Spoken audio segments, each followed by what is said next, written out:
ये first year से आगे आए हैं मुझे। इसके बाद तरुण, प्रियंका बीए फर्स्ट। सभी को मेरा नमस्कार। जैसा कि आप सभी को मेरा नमस्कार। जैसा कि आप सब जानते हैं कि हम डॉक्टर भीमराव अंबेडकर जी की जयंती मनाने के लिए इकट्ठा हुए हैं। इसी के साथ मैं प्रियंका कक्षा बीए प्रथम वर्ष की छात्रा हूँ। मैं आप सबके सामने डॉक्टर भीमराव अंबेडकर जी का आधुनिक युग के योगदान के लिए प्रस्तुत करने के लिए मंच पर उपस्थित हुई हूँ। लड़े जंगवीरों की तरह जब खून खोल फौलाद हुआ, मरते दम तक डटे रहे और तभी तो देश आजाद हुआ। सूरज को क्या पता चांद क्या होता है, जमीन को क्या पता आसमान क्या होता है। जो जिंदगी भर भगवान के नाम पर भीख मांग के खाए, उसको क्या पता भारतीय संविधान क्या होता है। आधुनिक भारत के मसीहा बाबा भीमराव अंबेडकर का जन्म 14 अप्रैल 1891 को मध्य प्रदेश में स्थित मऊ सैन्य छावनी में हुआ था। इनके पिता श्री रामजी पल्लव मालोजी सकपाल ब्रिटिश सेना में मेजर सूबेदार के पद कार्यरत थे, जबकि माता जी भीमाबाई धार्मिक महिला थी।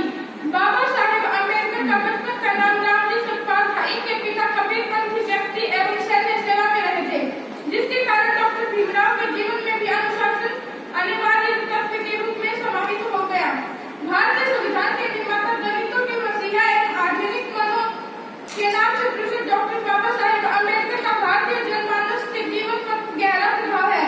भारत जैसे विविधता से भरे देश के लिए संविधान एवं निर्माण एवं देश में दलित एवं पिछड़े वर्ग के उत्थान के लिए किए गए कार्यों के कारण बाबा साहेब अंबेडकर का नाम भारतीय इतिहास में स्वर्ण अक्षरों में अंकित है। भारत के स्वतंत्रता संग्राम के दौरान भी बाबा साहेब द्वारा व्यापक स्तर पर जन जागरूकता द्वारा भारतीय समाज में जातिवाद एवं छुआछूत जैसे बीमारियों के विरुद्ध संघर्ष करके देश के स्वाधीनता संग्राम को बल प्रदान किया गया था। बचपन से ही कुशाग्र बुद्धि के मार्ग में रहे डॉक्टर भीमराव अंबेडकर की प्रारंभिक शिक्षा 17 के शासकीय हाई स्कूल से पूर्ण हुई, जिसके पश्चात 1997 में इन्होंने अपनी माध्यमिक शिक्षा मुंबई में एल्फिंस्टन रोड स्थित सरकारी स्कूल से पूर्ण की। इसी छात्रवृत्ति की सहायता से डॉक्टर भीमराव अंबेडकर पश्चात में की शिक्षा प्राप्त करने के लिए लंदन ऑफ इकोनॉमिक्स में चले गए, जहाँ तीसरे वर्ष छात्रवृत्ति समाप्त होने के पश्चात ये भारत लौट कर आए एवं गायकवाड़ शासकों के कार्य करने। वर्ष 1935 में भारतीय समाज के अछूत एवं पिछड़े वर्ग के दलित समुदायों की राजनीति की प्रमुख मुख्य धारा में स्थान लेने हेतु गांधी जी एवं डॉक्टर भीमराव अंबेडकर के मध्य पूना एक्ट साइन हुआ। इसके अतिरिक्त डॉक्टर भीमराव अंबेडकर तीनों गोलमेज सम्मेलनों में दलितों के प्रतिनिधि के रूप में शामिल हुए थे। आजादी के पश्चात भारत के समक्ष सबसे बड़ी समस्या देश के संविधान के निर्माण को लेकर थी। भारत जैसे विविधता से भरे देश में विभिन्न समुदायों को समानता का अधिकार प्रदान करने के लिए संविधान निर्माण का कार्य डॉक्टर अम्बेडकर जैसे महामानव ही कर सकता था। भारतीय संविधान के निर्माण प्रारूप समिति के अध्यक्ष रहे। संविधान निर्माता डॉक्टर भीमराव अंबेडकर को संविधान निर्माण के कारण आधुनिक मनु भी कहा जाता है। भारतीय संविधान के निर्माण में अल्पसंख्यक वर्गों को समानता का अधिकार प्रदान करने के अतिरिक्त विभिन्न समुदायों के सामाजिक हक को सुनिश्चित करने के लिए डॉक्टर अम्बेडकर द्वारा विभिन्न प्रावधान सुनिश्चित किए गए थे। अपने जीवन काल में निरंतर दलित हितों के लिए संघर्षशील डॉक्टर भीमराव अंबेडकर ने भारत की आजादी में छुआछूत एवं जातिवाद से आजादी की स्वतंत्रता को प्रथम कड़ी माना था। वास्तव में डॉक्टर भीमराव अंबेडकर सिर्फ दलितों के लिए प्रेरणा स्रोत है, वो समाज के संघर्षशील शोषित व्यक्ति के लिए प्रेरणा का स्रोत है। अपने संघर्षशील जीवन में निरंतर दलित उत्थान एवं समानता को बढ़ावा देने वाले डॉक्टर भीमराव अंबेडकर 6 दिसंबर 1956 को चिंद्रा में से विलीन हो गए। भारतीय समाज में वंचित वर्ग उत्थान के लिए डॉक्टर भीमराव अंबेडकर का जीवन करोड़ों भारतीय नागरिकों के लिए प्रेरणा का स्रोत है। फूलों की कहानी बहारों में लिखी, रातों की कहानी सितारों में लिखी, हम नहीं है किसी की गुलाम, क्योंकि हमारी जिंदगी बाबा साहेब ने लिखी। देश प्रेम में जिसने आराम को ठुकराया था, गिरे हुए इंसान को स्वाभिमान सिखाया गया था, जिसने हमको मुश्किलों से लड़ना सिखाया था। आसमां पर ऐसा एक लेखक बाबा साहेब कहलाया था। अम्बेडकर जयंती की शुभकामनाएं। जय हिंद, जय भारत।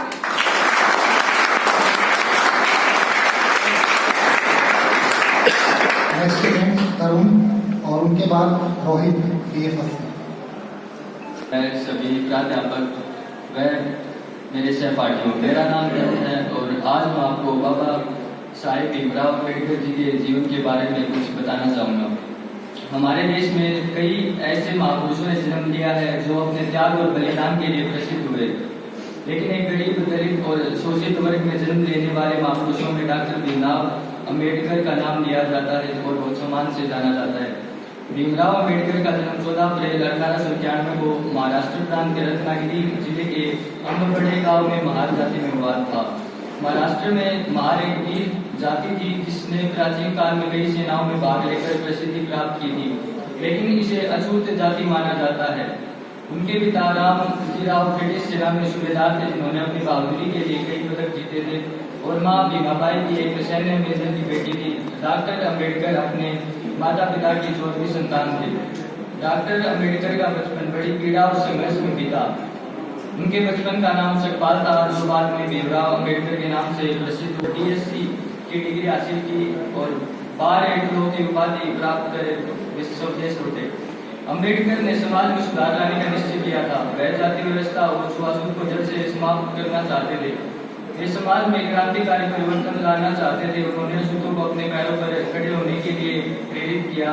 उन्होंने लोगों से कहा कि मजदूर को सुधारना होगा, इसके लिए उन्हें संघर्ष करना होगा। उन्होंने बहिष्कृत कारिणी सभा की स्थापना की। उनके प्रयासों से हर जगह अछूतों के लिए पुस्तकालय, स्कूल और छात्रावास खोले गए और उनके साथ थोड़ा कम भेदभाव होने लगा। अछूतों में एक जागृति आ गई। डॉक्टर अम्बेडकर विद्वान, विधिवेता और विधि के विद्वान थे। उन्होंने कई देशों के संविधानों का अध्ययन भी किया था। जब हमारे देश में संविधान बनाने का काम शुरू हुआ तो उसमें डॉक्टर अम्बेडकर जी की भूमिका काफी सक्रिय थी। वह संविधान सभा की कई समितियों के सदस्य थे। इनमें मुख्य प्रारूप समिति विशेष रूप से उल्लेखनीय है। उन्होंने प्रारूप समिति का अध्यक्ष बनाकर एक बड़ी जिम्मेदारी को निभाया जिसे डॉक्टर भीमराव अम्बेडकर जैसा व्यक्ति ही निभा सकता था। उन्होंने अपने हाथों से भारतीय संविधान का समग्र रूप तैयार किया। भारतीय संविधान का स्वरूप आज भीमराव अम्बेडकर जी की ही देन है। जब देश आजाद हुआ तो उन्हें भारत का पहला कानून मंत्री बनाया गया। उन्होंने दुनिया के सभी धर्मों का अध्ययन किया। उनमें से उन्हें बौद्ध धर्म सबसे अच्छा लगा, जिसमें मनुष्य के बीच कोई भेदभाव नहीं था, पूर्ण समानता थी, किसी भी तरह के पाखंड और अंधविश्वास के लिए कोई जगह नहीं थी। बुद्ध इसलिए डॉक्टर अम्बेडकर ने 14 अक्टूबर 1956 को विजयादशमी के अवसर पर बौद्ध धर्म ग्रहण किया। डॉक्टर अम्बेडकर जानते थे कि बौद्ध धर्म में हिंदू धर्म के सभी अच्छे गुणों का समावेश है और हिंदू धर्म की बुराइयों का अभाव है, इसलिए उन्होंने इस धर्म को अपनाया। इस महापुरुष का निधन 6 दिसंबर 1956 को दिल्ली में हुआ। डॉक्टर अम्बेडकर सच्चे अर्थों में मानव थे और जीवन भर मानवता का उपदेश देते रहे। अंत में मानव धर्म को अपनाकर मृत्यु को प्राप्त हुए। उनके संदेश अभी भी भारत के दलित वर्गों का मार्गदर्शन कर रहे हैं और उन्हें एक सच्चा भारतीय बनाने में योगदान दे रहे हैं। धन्यवाद। बहुत बढ़िया। Respected principal sir, all the guests and professors and my dear friends. Today I am Rohit, student of DSS year, deliver a speech on Ambedkar Jayanti. Ambedkar Jayanti or Bhim Jayanti is celebrated annually on 14 April to the birth anniversary of Dr. Bhimrao Ambedkar, a hero who spent his entire life working for the betterment of the untouchables, women and laborers. This is why he is also known as the father of the Indian Constitution. In our country, Dr. Bhimrao Ambedkar is considered as an epitome of equality and justice. He was a great social worker and worked hard to ensure there is equality among all Indians. Dr. B.R. Ambedkar was the leader of Dalits and people belong to the poor and economically.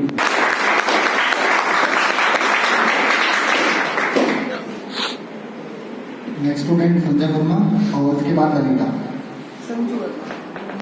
आदरणीय अतिथिगण, प्राचार्य जी, अध्यापक या college के सभी छात्र छात्राओं, आप सभी जानते हैं कि आज हम यहाँ डॉक्टर भीमराव अम्बेडकर जी के 132वें जीवन उत्सव के लिए इकट्ठा हुए हैं।